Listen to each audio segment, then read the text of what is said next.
네, 안녕하세요. 이번 시간에는 인공신경망의 신호 전달 원리 중에서 활성화 함수에 대해서 한번 말씀을 드려보도록 할게요. 이 활성화 함수 또한 지난번에 말씀드린 가중치와 편향처럼 아주 중요한 개념입니다. 뉴런이 다음 뉴런으로 신호를 전달할 때는 이렇게 가중치와 편향을 거친다라고 말씀을 드렸어요. 신호가 가려고 하면 가중치가 막아서고, 뭐 막아선다는 의미가 좀 이상하긴 하지만, 네, 편향을 거치면서 가중치와 편향을 거치면서 다음 뉴런으로 이렇게 가게 됩니다. 그죠? 이렇게 갈 때 쭉 가면서 가중치 값과 편향 값이, 네, 서로 같이 거치면서 신호를 바꾸어서 다음 뉴런으로 들어가게 돼요. 자, 그런데 이때 이 뉴런, 네, 이 뉴런의 입장에서 한번 볼까요? 신호가 몇 개가 들어오고 있나요? 네. 자, 이렇게 지금 3 개의 뉴런에서 신호가 들어오고 있죠. 그죠? 3 개의 뉴런에서 신호가 들어오고 있습니다. 이런 식으로 한 뉴런에는 여러 뉴런에서 신호가 들어오게 되는데요. 이런 신호 1, 2, 3. 네. 아주 뉴런이 많다면 신호 뉴런이 10 개면 신호 10 개가 한 번에 들어오겠죠.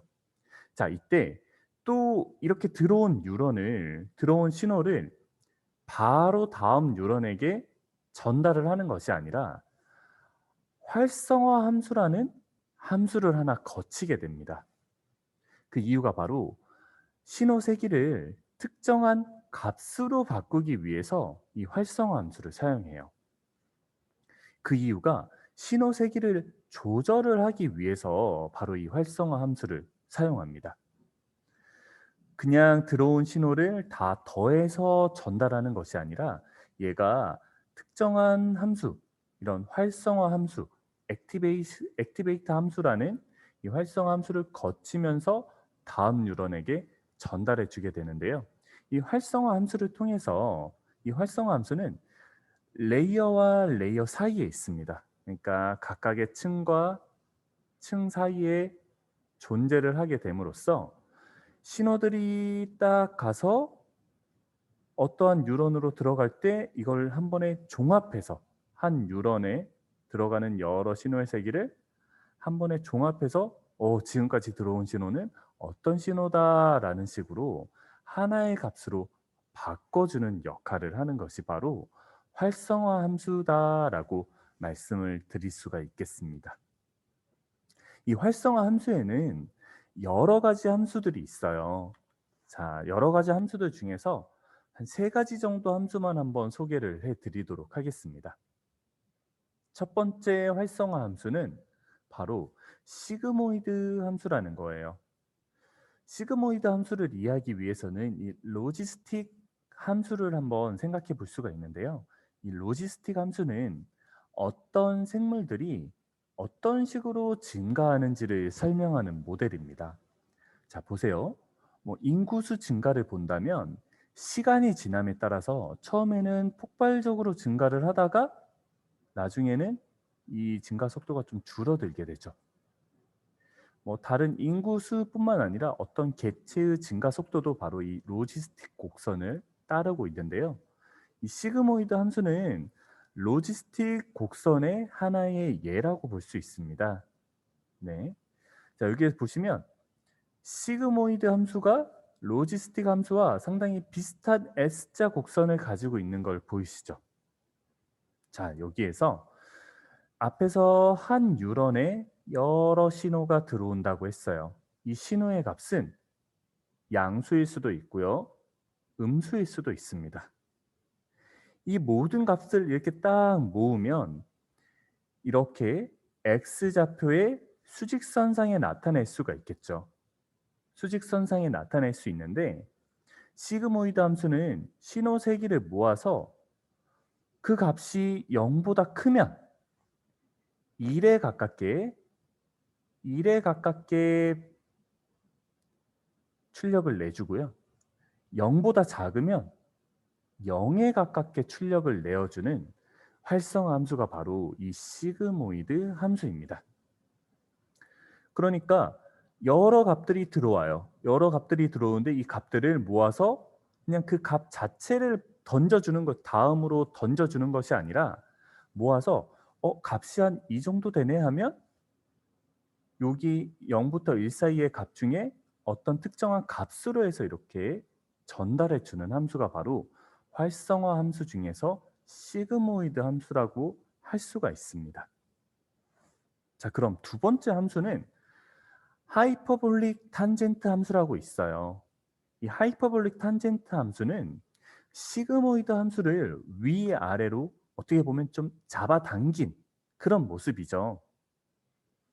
하이퍼볼릭 탄젠트 함수는 값이 작은 신호를 시그모이드 함수인 경우에는 0에 수렴하도록 0에 가까워지도록 제시를 했다면 하이퍼볼릭 탄젠트 함수는 마이너스 1, 네, 여기 마이너스 1이 여기죠, 그죠? 네, 여기 마이너스 1에 가깝게 제시를 했다. 마이너스 1에 가까운 숫자로 바꾸어서 내보낸다라고 보시면 됩니다. 이 이유가 시그모이드 함수를 사용해서 출력값이 0인 것을 계속 다음으로 전달을 하게 되면 인공신경망이 학습이 잘 이루어지지 않는다는 단점이 나타났어요. 그래서 0으로 주는 것이 아니라 마이너스 1로 주자라고 제시를 한 새롭게 시그모이드 함수를 조금 더 성능이 높일 수 있게끔 하는 인공신경망을 만들기 위해서 사용한 것이 바로 하이퍼볼릭 탄젠트 함수다라고 생각하시면 됩니다. 얘는 이런 식으로 영어로 나타냅니다. 자, 그러면 세 번째 활성화 함수를 보여드릴게요. 세 번째 활성화 함수는 바로 렐루 함수라고 볼 수 있는데요. 네, 이 렐루 함수는 어떻게 보면 조금 시그모이드 함수와 하이퍼볼릭 탄젠트 함수와는 조금 다릅니다. 이 함수의 이름은 고르게 한다라는 뜻의 rectified와 직선으로 이루어진이라는 뜻의 linear unit. 그래서 이런 식으로 우리가 영어로 씁니다. 자, 직선으로 이루어졌다. 입력값이 0보다 크면 그 값 자체를 내보내 줍니다. 1이 들어왔으면 1을 내보내 주고요. 2가 들어왔으면 2를. 그 값을 내보내 주고 입력값이 0보다 작을 때는 그냥 0으로 제시를 하는 거예요. 입력값이 크면 클수록 이 값을 극대화해서 보여주기 때문에 어떻게 보면 성능을 더 높인 함수라고 볼 수가 있습니다. 하지만 여기 입력값이 0보다 작을 때는 어때요? 이 시그모이드 함수처럼 0으로 제시를 하기 때문에 어떻게 보면 이 부분에서 한계가 있을 수도 있는데요. 그래서 리키렐루라는 함수 또한 새롭게 개발되어서 사용되고 있습니다. 네, 여기에서 보시면 0보다 클 때는 그 들어온 값 자체를 보내주고요. 0보다 작을 때는 그 기울기를 결정을 할 수가 있어요. 기울기를 결정을 해서 그 값 자체를 넘겨준다. 변경된 값을 넘겨주는 활성화 함수가 바로 렐루 함수이고요. 이 렐루 함수는 최근 인공신경망을 학습시킬 때 활성화 함수로 주로 사용되는 함수다라고 보시면 되겠습니다. 자, 이런 식으로 활성화 함수 3개를 제가 말씀을 드렸어요. 마지막으로 소프트맥스 함수를 한번 말씀을 드릴게요.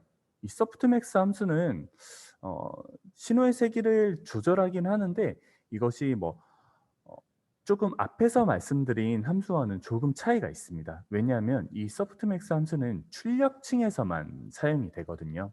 그 이유가 뭐냐면 최종 결과값을 정규화하는 데 사용하는 함수입니다. 자, 정규화. 정규화는 이 값들을 어떻게 보면 사람들이 알아보기 쉽게끔 해준다. 설명이 조금 불충분할 수가 있는데요. 이 정규화라는 의미는 뒷부분에서 한번 조금 더 자세히 말씀드리도록 하겠습니다. 인공신경망의 출력층에 이 소프트맥스 함수를 사용을 해요, 보통. 분류를 하는 분류 문제를 해결하는 출력층에는 거의 모든 출력층에 이 소프트맥스 함수를 사용하는데요. 우리가 3이라는 데이터를 인공신경망에 딱 넣은 다음에 얘가 3이다라고 판단을 하게끔 하기 위해서는 들어오는 값이 가장 커야겠죠, 들어오는 신호의 세기가. 그런데 이때 신호의 세기를 지금은 여러분 요렇게 딱 보면 이게 70%니까 '아 가장 높구나.'라고 우리가 확인할 수 있지만 70이 아니라 뭐 다른 값 뭐 0.1, 0.2, 0.5, 0. 뭐 1.3 이런 식으로 뭐 더해서 1이 되는 것도 아니고 더해서 100이 되는 것도 아니고 우리가 뭐 확률로서 백분율로서 알 수 있는 그런 상태가 아니라면 한눈에 보고 '아 이것이 가장 높은 확률이구나.'라는 것을 확인을 할 수 없겠죠. 이때 소프트맥스 함수를 사용합니다.